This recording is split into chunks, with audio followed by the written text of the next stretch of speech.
I'm curious, how many of you have any idea when I talk about the new HDR? Have you seen this? Have you heard of this? Are you thinking of stuff from like 10, 15 years ago? How many of you have seen the new HDR? Quick show of hands. Not too many people know. Well, what you're gonna see here today, this is probably the first time it's been presented at any trade show like this ever. There is a fundamental revolution coming to photography known as high dynamic range, and that term has been used for a lot of things over the years. So forget what you think you know about it. This is the future of photography. It requires new hardware, and as a result, there might be a few little parts of this presentation where we have a few hurdles to jump through, and one was just getting this monitor set up here. I threw the team for a loop. This is the first time that they've ever seen it, and unfortunately I couldn't do a tech check earlier today, so I apologize for the delay getting started here. If you guys wouldn't mind, those of you who have Instagram, pull up the Instagram app on your phone, pull up Greg Benz Photography there. You'll be able to see actual examples of what I'm talking about here. Instagram now supports this technology, but this is a new technology. Go ahead and pull that up under Greg Benz Photography. I'll get going. But if you don't have it, take a look at your neighbor's screen. You'll see in my feed examples of the old and new. So as I go through this, you'll be able to get a sense of it, because I can only show you to a certain degree on this television what I'm talking about today. This is technology that is new. It is not everywhere in things like projectors yet, but it is actually very common in a lot of other places, including the phone app for Instagram. So, like I said, we're not going to talk about that HDR. If you're thinking about the old HDR, which is a software gimmick for old monitors. So again, if it's possible to turn down the house lights just a bit, I really can't see anything. The old HDR was an attempt to wrangle the light of the real world. For those of you who've gone out, taken pictures and thought, you had to be there, it looks so amazing, the photo just doesn't do it justice. That's what HDR is about. HDR is high dynamic range. That is the way we think of the world. The term exists because monitors have historically offered very little capability. And so the original idea of HDR, high dynamic range, in software like Photomatics, was simulating this effect on old hardware that just simply couldn't do the job, but someone came up with some new ideas, different ways to possibly address it. What we're going to talk about today is not that. We're going to talk about the new HDR, which is enabled by new hardware, new display technology that can actually show light that looks like the real world. And I'll show you some examples to give you a sense of how that works, but just give kind of a sense of like the history of display technology real quickly. You think back to like 1985, right? Color meant a green screen. There was one color, it was green, it wasn't that great, but we had interfaces for computers. Advanced 10 years. Now we have color. There's only 8 stops of dynamic range.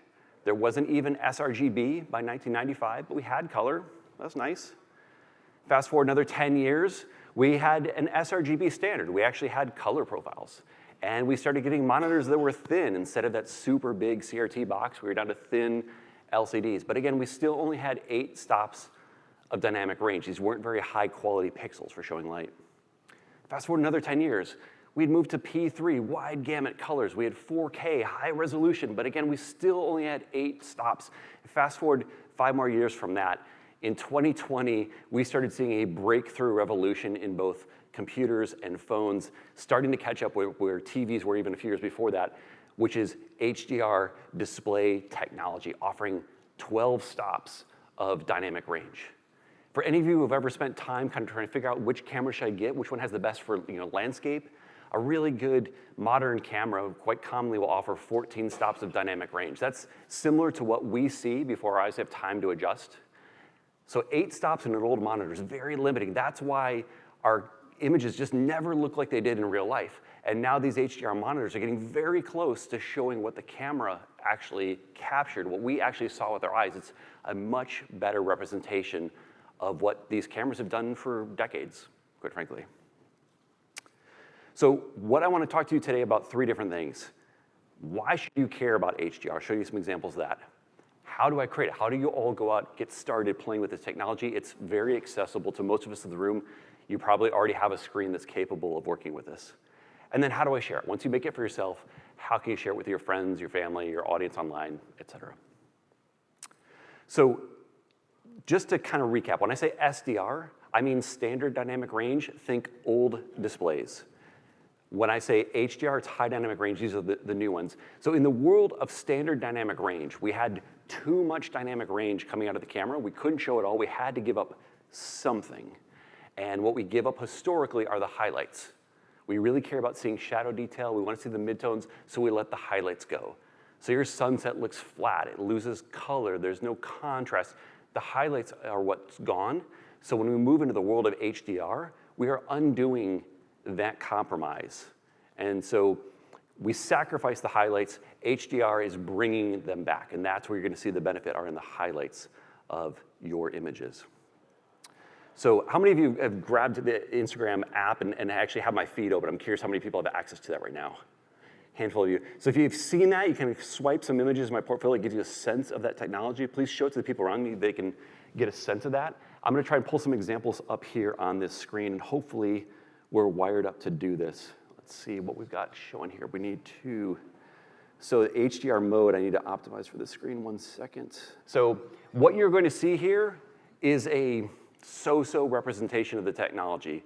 You're all creative people, and you have to be a little bit imaginative that as much as I'm going to show you the benefit here, the benefit you're going to see when you're not in a quickly construed environment here, hooking my laptop to this TV and all, you're going to see something even more impressive than what's here. This is just a taste of what is possible. So I have a series of images here showing the difference between SDR, standard dynamic range. This is my image as I captured it with normal technology, right? You go out, you take a picture, the sky has no detail, it's blown. We want to recover highlights. When we talk about recovering highlights, what we really mean is just showing what's already in the file. It's never that the data was magically recreated. When we talk about recovering highlights, what we really mean is the monitor just cannot cope with the data. It's too much. And in HDR, you don't have to recover the highlights. They just will show to you. So I have two versions. Here's the SDR, straight out of the camera raw. Here's the HDR. Just turn on that mode. And all that color in the sky, the detail in the clouds. And again, this is actually a pretty bad representation, but it gives you a sense of the direction that you can take with this to actually recover that information without a bunch of fancy editing, but just to get it right, straight out of the raw in Lightroom or Adobe Camera Raw, whatever you're using to edit these images, to be able to directly represent that image and show it to a large number of people that really share that experience.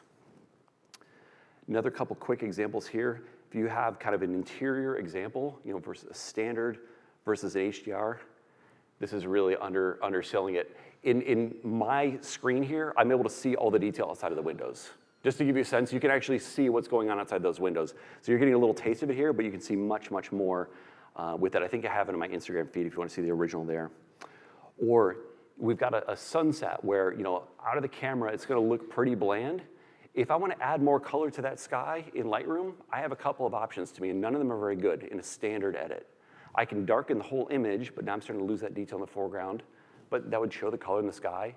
I could darken just the sky, but pretty soon that's a little weird, right? You've got puddles reflecting what looks like a bright sky, but the sky's not that bright. I mean, you end up in a situation where things just aren't quite natural, and we do the best we can. There are a lot of tools for working on this kind of situation, but it's so much better when you can show the sky that creates all the light in the scene is actually brighter and has all the color that it had in real life. It looks like what you actually saw.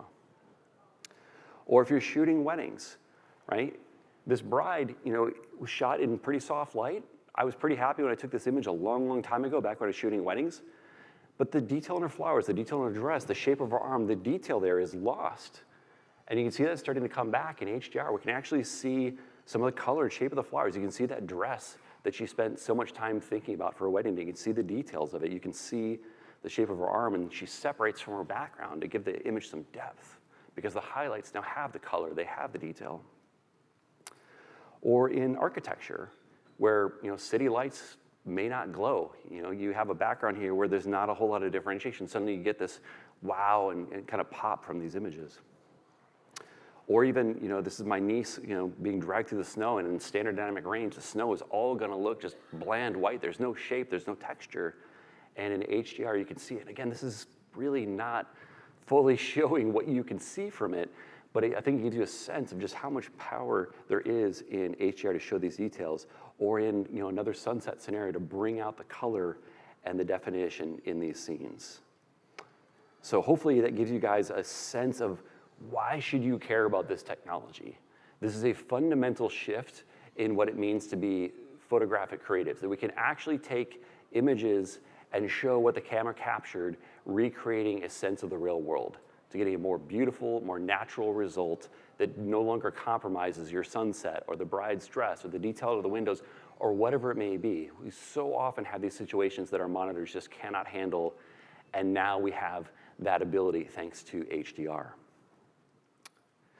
So the next piece is naturally is, well, okay, that's great. Obviously, it's kind of tough to show on a projector. You start to ask yourself questions like, is this really the right time to play with this? And I would argue that HDR is already very common.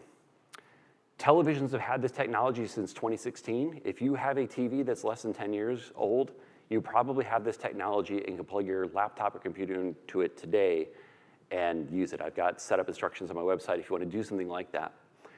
If you have an Apple display of any kind since 2018, they almost all have HDR technology. And if you have an M1 or later MacBook Pro, you have an astoundingly good display. So Apple users out there, most of you are going to have really good HDR. Smartphones, since late 2020, Android phones, Pixel 7 Pro and later, the Galaxy S22 and later, I think iPhone 12 and beyond, they have HDR. This is a standard.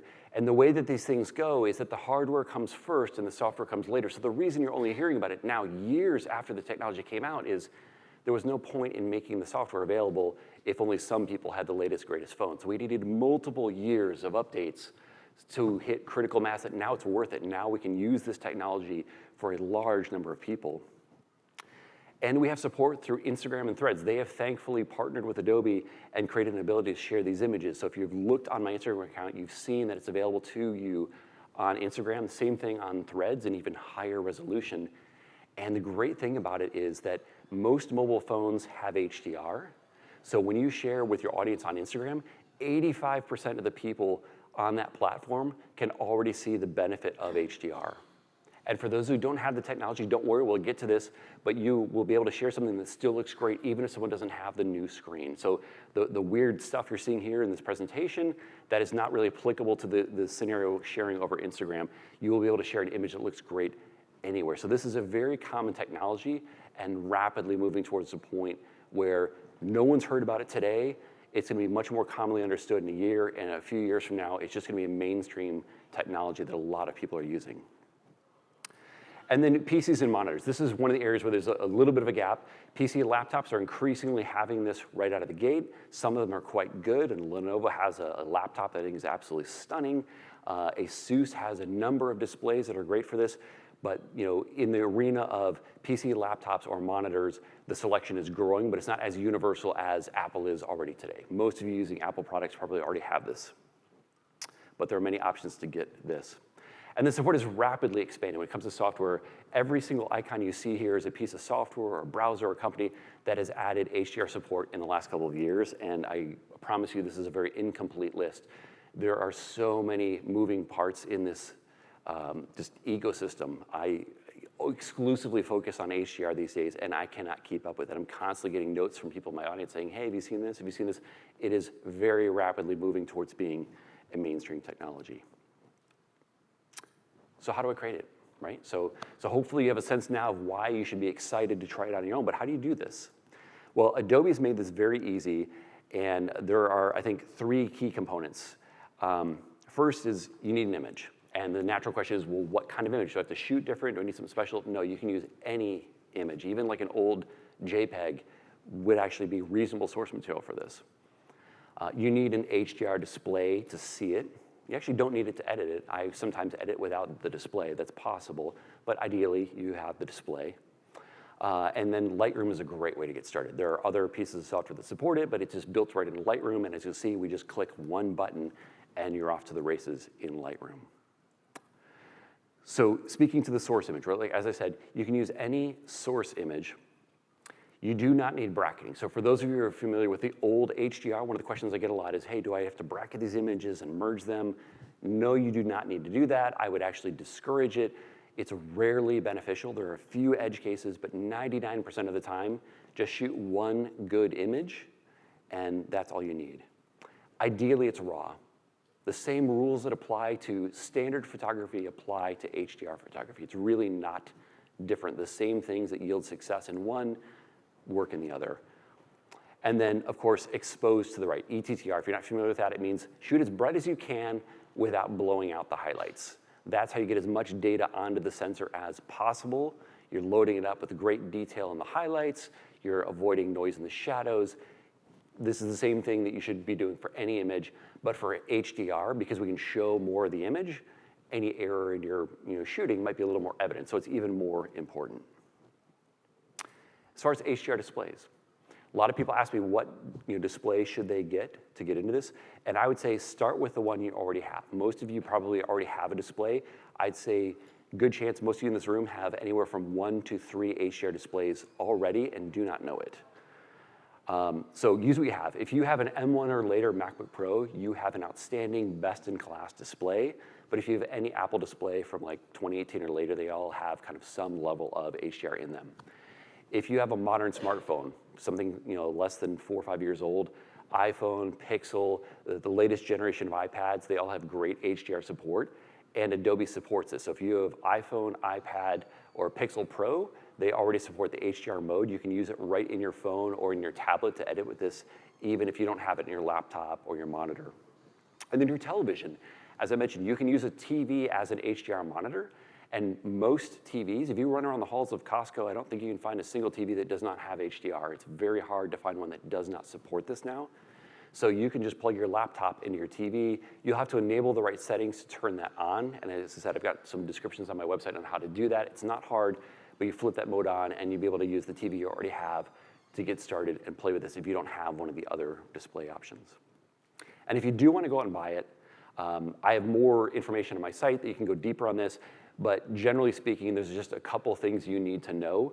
When it comes to qualifying an HDR monitor, we'll talk about the brightness of the monitor in nits. If you've ever profiled a display, you might see CD per square meter as a unit of measurement. Normally our monitors are set for around 100 of those. One of those is a nit, so 100 nits is kind of the standard way you'd edit your images. You want a monitor that can do about 1,000 nits, because the way that this hardware works is it's able to get brighter without making the blacks turn gray. So these brighter monitors are a key piece of all this. The ASUS ProArt lineup of monitors are excellent, and if you wanted to get a TV, you can for $500, $800, $1,000, depending on used, new. LG makes some great 42-inch TVs you can use as a monitor. So there are a number of ways you could buy into this, but I would just start with the display you most likely already have. And as I mentioned, I have information on my site. I've got a page dedicated for this conference. So if you go to gregbenzphotography.com/build25, you'll have all the information I'm referencing here. There's also a 25% discount on any of the stuff I have. So I will, towards the end of this, may show, if we have time, a plugin I have that helps get these images on Instagram. That would be part of that as well. But all the information to go deeper would be off of this link. So I'll just quickly show a couple slides showing Lightroom, and then we'll use Lightroom for real. So when you open up Lightroom, if you look towards the little black and white button you're used to in Lightroom on the right, just next to it, you see a little button that says HDR. It's this one right here. You click that on, you're in HDR mode, and if your monitor is set up to support HDR display, you're in business, you'll see it. And you may notice if you look at the histogram, changes a bit. That's like an immediate tell that it's actually representing more information about the image. So I'll show you this live in a second. But I just want to reference, if you're using the phone, on the phone it's a little bit different. You go down into the light tab at the bottom, and it just says edit in HDR mode, you turn that on. So literally in either case, you just flip a switch, and now you're using the HDR capabilities. So let's switch over to Lightroom. Hopefully the TV is going to show this well. You will see that the monitor probably is looking a little bit blown out in some of these situations, so I may have to adapt here. We'll see what exactly I'm getting with 3 different displays of different capabilities. It's a little bit of an interesting situation here. So I've got a raw image here. Again, kind of exposed to the right. If you look at the histogram on this, you see the right side of that histogram is a little bit taller, meaning that there's a lot of data towards the right, but nothing's clipped, nothing's blown out here, and yet everything just looks white. This is kind of the classic example of a RAW file that's just like crying out for HDR, because the reason that histogram is so bunched up on the right is because it cannot show the data in the monitor getting brighter off to the right-hand side. So when I turn on HDR mode, I literally just enable the ability to use what the monitor can do. This is showing blown out here because of the limits of what we have in this monitor, but you get a sense there of what's kind of coming through. I'm gonna darken it down a little bit more just to bring this in kind of the zone there. But everything you saw kind of pop to the right on that histogram initially here, this was all the stuff that was bunched up before in regular mode. So just enabling HDR unlocks that data. And again, it looks fine for me here, but with the limitations of this particular connection. But you can see like all that data that's in there as I bring that down. So when we talk about recovering highlights, that's really all we're doing is we're just bringing them into a range that the monitor can handle. And now that we have more capable monitors, we don't have to hack our edits. We don't have to reduce the contrast and darken the highlights. We can show them correctly the way that they are to actually reveal that data. Now, once you're in this HDR mode, right, you flick that on, your image may or may not immediately show a benefit depending on how you shot it. If you didn't shoot it bright enough, it may not come through right away. It doesn't matter. You can always push these edits up to a brighter range to see more. You know, so you just go down and use all the standard editing tools. Like you might go down and grab like the light slider and kind of push it up to bring up more detail. Whatever you want to do, you can go and edit. All these tools below the HDR mode, they all work the same. Other than the curves itself is now a bigger range. It actually goes up at the HDR range. You can adjust there, but every other tool looks the same. And then the histogram itself will show you that additional data. So you can see here again, watch this area here. When I turn off HDR mode, let me zoom in a bit, see if I can do this here. So when I turn off HDR mode, here's my standard histogram. This is just giving me the 8 stops of old technology capability. When I turn it on, now I've expanded 4 more. So this is 1 extra stop, 2, 3, 4. So because of the presentation capabilities here, I'm only giving you about 1 stop of benefit. That's why it's clipping there. But on this laptop or in a normal TV setup, if I had more time to configure this properly, you would actually see the full range. So it would be dramatically more impressive than what I'm able to show you here to have that full range unlocked. And you see that there. But the edits are otherwise pretty much the same as a regular edit. You're not changing that much. You have a few tools to play with here. You can go and visualize HDR, which is telling you where there are HDR pixels. You know, if the image is a bit brighter, you'll start seeing it showing different degrees of like this is, you know, 4 stops into the HDR range. Just kind of give you a sense of where things are in your edit. But otherwise, these edit tools are really pretty much the same thing that you've always had and been used to. Let me come back and I'm gonna grab one more here. Hopefully this Aurora example is not gonna blow out right here. So you'd have the standard look on this Aurora, which is another great subject for this, right? You've got a subject which is very bright, you know, relatively speaking in the image, but it's also colorful. And if you think about regular monitor technology, right, everything comes from a red, green, and blue, you know, sub-pixel. So if I make something that's green, I'm cranking that green to the maximum. If I want to go brighter than that green kind of forward, well, now I got to turn up the reds and the blues. That's the way the monitor works, and that means losing color. If I turn up the reds, greens, and blues, I get white. And so one of the benefits of HDR is we can go bright and still be colorful. So when I turn on the HDR mode, you're seeing some of that extra color come through, and again, it looks much more impressive without the clipping we're getting on this monitor, but hopefully it gives you a sense of how much further you can push this. And I have some of these Aurora examples in my feed on Instagram. So if you're looking there, you will see the proper representation of this. All right. So Lightroom is one tool, as I showed, very easy to get into that, but what about other editing tools for this? Adobe Camera Raw, of course, is an option. It works exactly like Lightroom, so if that's your preference, by all means, use Adobe Camera Raw. Within Photoshop, 32-bit mode in Photoshop is HDR. That's will unlock that. And then I am a software developer in addition to being a photographer, so I have a couple of plugins for Photoshop that both support this. So WebSharp Pro is what you see pictured here. That can help output the images for Instagram or help enhance your existing images and bring them into the HDR range. So you don't even have to edit them. It will automatically upgrade these images to HDR, or Lemenzia, which is for more advanced things like exposure blending and things like that that are not as directly relevant, but it would support HDR. Then Affinity, if you're an Affinity user, they've had HDR support for quite a while. And Pixelmator, which Apple has acquired, also supports HDR, and there are others. But my point here is that there's multiple different options, but if you have access to the Adobe tools, they are the best. And I think they really have done a very nice job of making it easy to edit in HDR mode without having to spend much time learning and thinking. Once you turn on the HDR mode, everything just feels pretty nice and natural. As long as your monitor's set up, you're good to go.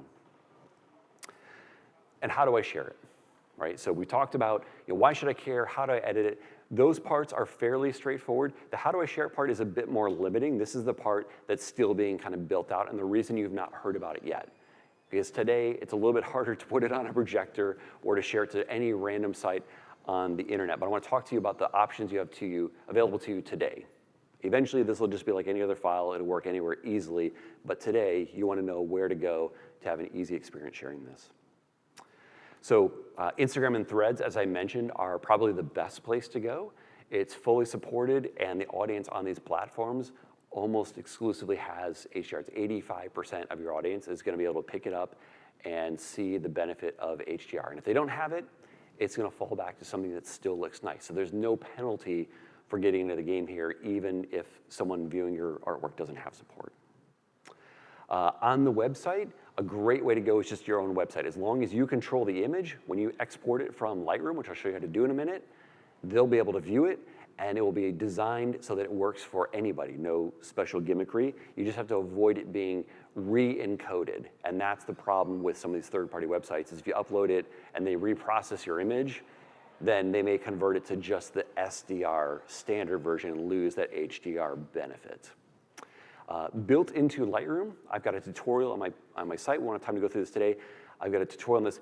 Lightroom itself has an ability to export to an Adobe thing they call a web gallery, and it supports HDR. So you can go in Lightroom and you can assign a collection to be published to the web. It's your own little private Adobe web page to share with whomever you like, and it supports HDR. So if you get it looking the way you like in Lightroom, you just drag it over to your gallery in Lightroom, and it automatically goes up to the web and can be shared out. So that's another nice way to go with this. And then, of course, using your phone. What you've seen, many of you hopefully have seen now some examples on Instagram for how you can use it in an app like that, but you can also use it in the Photos app, whether you're using an Android phone or an iPhone, they both support it. Messages supports it. There are a number of different apps coming out that support this on these phones. It doesn't necessarily work everywhere, so just because you have an edited photo and your phone works in one case, it doesn't mean it works everywhere, so just be aware that it's not like you just flip a switch and each piece of software is its own separate update. But there are many, many facets of these products that support this, and every year they keep coming up with more and more and more. Apple just had a huge announcement last week at their Worldwide Developer Conference. They're adding support to the Safari web browser. So if you're using an iPhone or a capable iPad, you now have support everywhere, and that doesn't just mean Safari, because the Safari technology is actually what underpins all browsers on the mobile Apple devices. So even if you use Chrome or Firefox on your iPad or iPhone, they're getting support for this in a couple of months as well to browse there, which is great because now even more people can see your website or wherever you may be sharing these images, and it's a pretty big deal. The Safari WebKit update from Apple should enable over 1 billion devices to start showing HDR where they didn't already have it. So this is a rapidly growing number of people who have support for this. So how do we share a beautiful photo which will look great on SDR, the old technology, and HDR, the new technology? This is the key challenge, right? We're obviously in this transitioning world from the old to new. We don't want to wait for everybody to get on the bandwagon before we start having fun. And so the way that we make this happen is we use a technology called a gain map. So the idea here, what I have, this will work on both these displays. I've darkened these images down, so neither one of these is truly HDR. I just darken them both by the same amount so they work on PowerPoint. You would take your SDR standard dynamic range edit, but then you would additionally package in that same file the high dynamic range version. So one file has both versions. So when I share a JPEG with a gain map or an AVIF with a gain map, there's multiple formats that will support this, but when I share an image with a gain map, if they have HDR, they get the best possible result. If they have no support for HDR whatsoever, or they're using a web browser from the 1990s or whatever, they just get the old view. And if they have some middle amount of HDR, then they get something in the middle. So everyone gets a great result automatically. It's 100% safe and compatible. Your worst possible result is the thing you already would have created for old technology. So it's a great way to get these images out in the world, to give the benefit wherever possible, but to make sure everyone always sees a nice result. So like I said, it's 100% safe. JPEG is the way to share it today. As time goes on, we'll start using other imaging formats, something called AVIF, that's AVIF. You probably have not heard of it yet. It's going to start replacing JPEG. These images are much higher quality and they're half the size, and there's all these great benefits. We're not ready for it just yet, but very soon. So there'll be other formats supporting this in the future, but right now you just share a JPEG with this game map. It'll look great everywhere. And like I said, it adapts anywhere. So how do we go do that? Let's go back into Lightroom. And let's take another example here. So let's say we take this example here of the mountain scene, right? We've got an HDR edit of this. I'm gonna just punch it back up a little bit where it was. I know it's looking blown out here, you can't see it here, but what we have is an HDR edit that would look good to me, and I wanna share it, and I need to create the SDR version. When you slide down here, it'll be kind of hidden like this. It says SDR rendition settings. So when you're in the HDR mode, you see this right here is SDR rendition settings. Open this up, and this little section here, this controls how do we create that other version that works on any display that doesn't have HDR. So you just check this box, and now it's showing that. So this is now a safe version of the image. And you just adjust these sliders. So I'm just gonna go reset them, and we can kind of do this edit together real quick. Right, so you'd start out something like this. This is just their default view. And as I look at that, the shadows are a little bit too bright, and I want to have a little more separation. So I'm gonna bring the brightness down a little bit, probably bring the contrast up a bit, bring the clarity down. It's a little too sharp. I almost always take the clarity down. I think the Adobe default's a little too hot there. Even bring the brightness down a little bit more. Something in here. Shadows could be a little bit more moody. You get the idea. You can go tweak this image to taste so you get a result that you like. So what you would have would be the HDR version. I know yours is blown out here, but this would be, on my end, looks good and would share out for people who have it. And the SDR version. So we have two versions that are right here, kind of secretly in this edit, and I just have to export it with that data. And so the way that we do that now, so I'm gonna go and just hit a regular export, and I've got a preset set up for this for me. And the key here is gonna be in this file settings area. All right, so in the file settings, you want a JPEG. You can choose P3 or sRGB, whatever you like, but you wanna have HDR output. That's the key. When you say HDR output, and this maximize compatibility is turned on for you automatically, what this means is it's HDR, and the maximize compatibility means gain map. It means that you get the HDR and you get the SDR both in the file automatically. So when I go and share this file, both versions are in one file. So it just looks like any other JPEG, but depending on the capabilities of your screen, you get something from good to outstanding showing on your screen. Looks great everywhere, but it'll look better on the most capable displays. And then you just literally would export to share that image. It's that simple.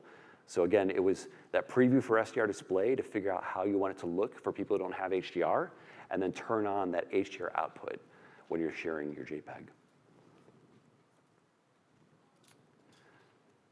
All right. And then just a natural question that comes up a lot, how can I print HDR, right? So once you start seeing the benefit of this, a natural question is, well, hey, how can I put it on the wall? Unfortunately, you cannot directly take an HDR image and print it, or you can, but you won't get the results you want. We are getting much better monitors. Printers, unfortunately, are not picking up this capability because printers are making reflected art, and that's a natural limitation of that media versus a display which generates its own light. So I don't know if that gap will ever be closed, but there are great ways to address this.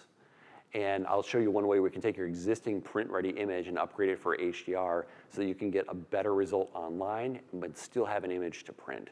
So this is very easy to manage either one, but you're not gonna take the HDR file and print it. You're gonna take a standard file and print that.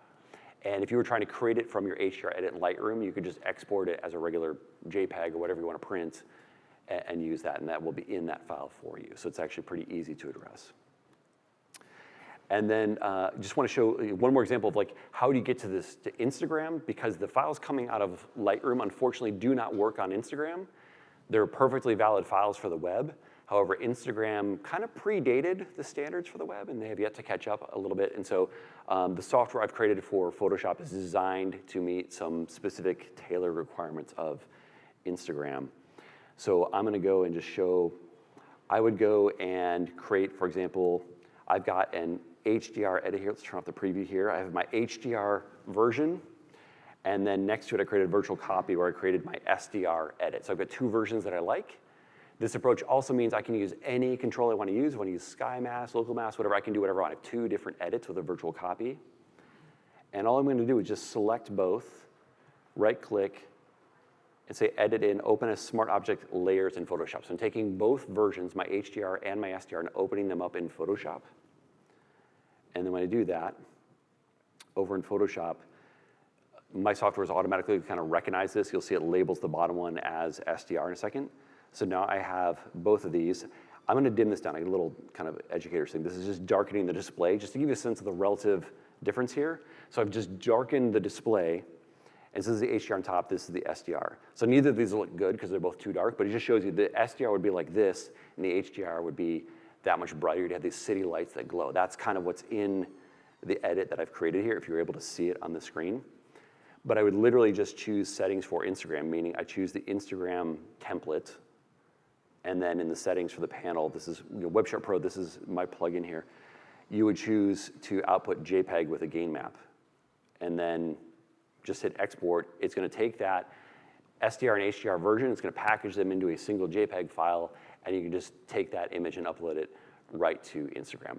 I'm not spending a lot of time on this just because I want to point you to a tutorial on my site, which I've linked from that page, which will go through all this, because I think just seeing the more detailed notes will be helpful. I just want you to be aware that you would use this tool when you're going to Instagram to actually create those files.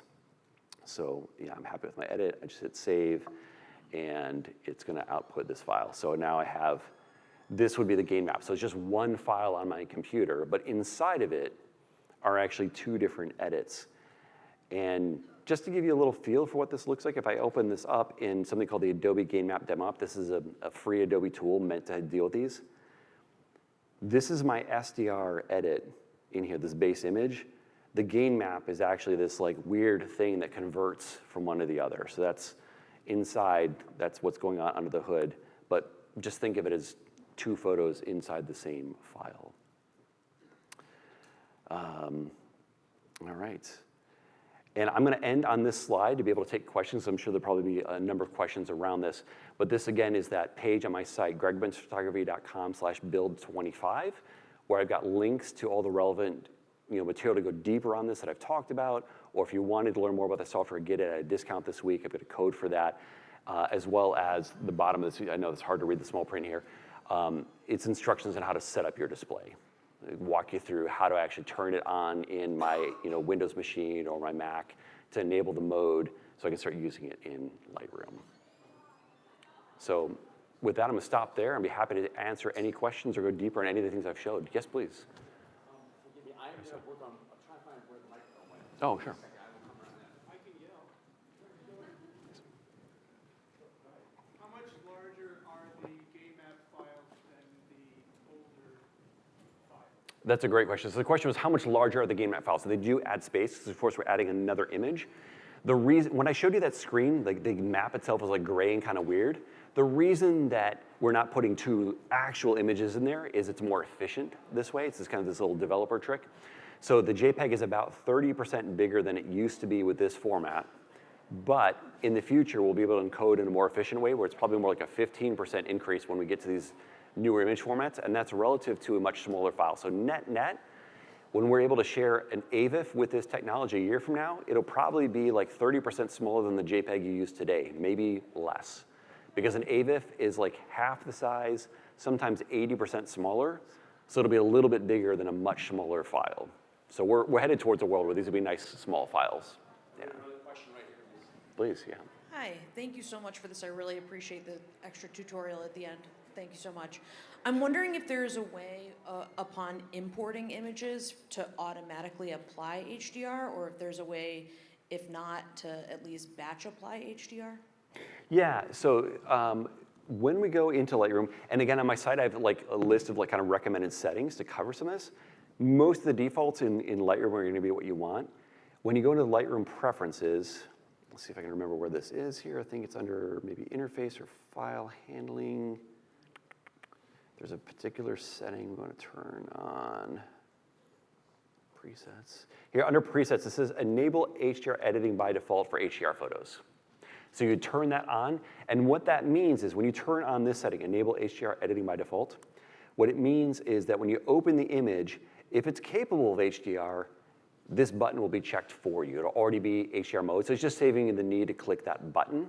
That's all it does, but that is kind of nice. So some of you are using cameras that have HDR specific modes, like Canon cameras can capture HEIC, which I would not recommend over RAW, but a HEIC is basically like the HDR version of a JPEG. So if you're opening up one of those images, it would just say, great, this is an HDR image, and you're already in HDR mode. If you're opening up a RAW, it should be opening up in that HDR mode, ready to go. It just saves you that extra little bit of time.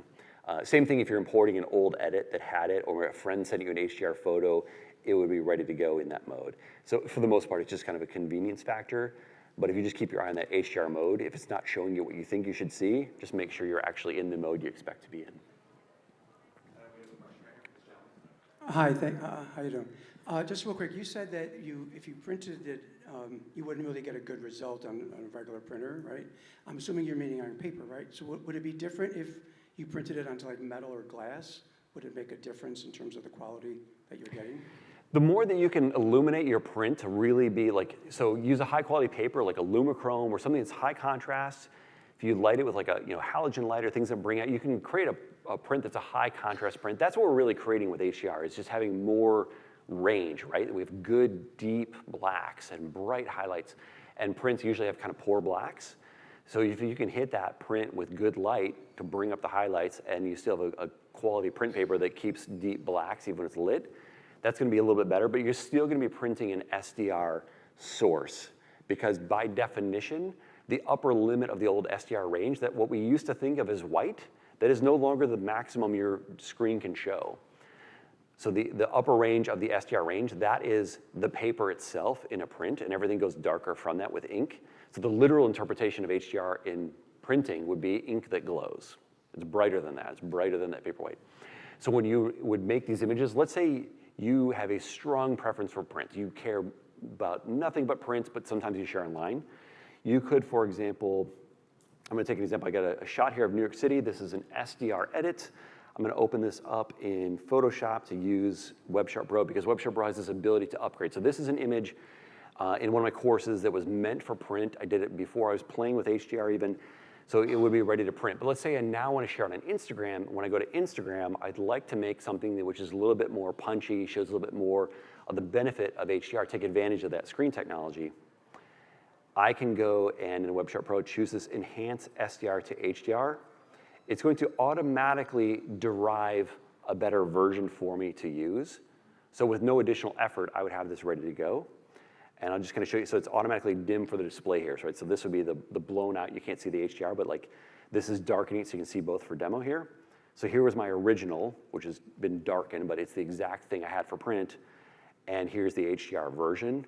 And I might do something like bring it in through a radial gradient to make that sun be more of kind of a glowing ray like that. But you can see where I can add some real benefit when I share it online, but I didn't edit for HDR. I have my SDR for print, so I get the best of both worlds. With very little effort, I can get the benefit online and still take care of that print. But otherwise, if I already had the HDR, right? If I've done this work to create a good SDR, I would print that version, or you can use what's called tone mapping, where you edit the HDR down to SDR. I don't have time to show that, but you would very easily do that in something like Lightroom, where you open the HDR image, turn off the HDR mode, and just adjust to taste to get a good looking image to print. If you were to send it directly to print, it will print it, but you're letting Lightroom make the creative decisions, and it won't do as good a job as what you can do. So you'll be able to get a great result no matter whether you care more about HDR or SDR. You'll be able to print from either one, You just have to know the workflow that gets you there, and it's not much work at all, but it's just a slight learning curve to figure out how to do that, and then you'll be in great shape.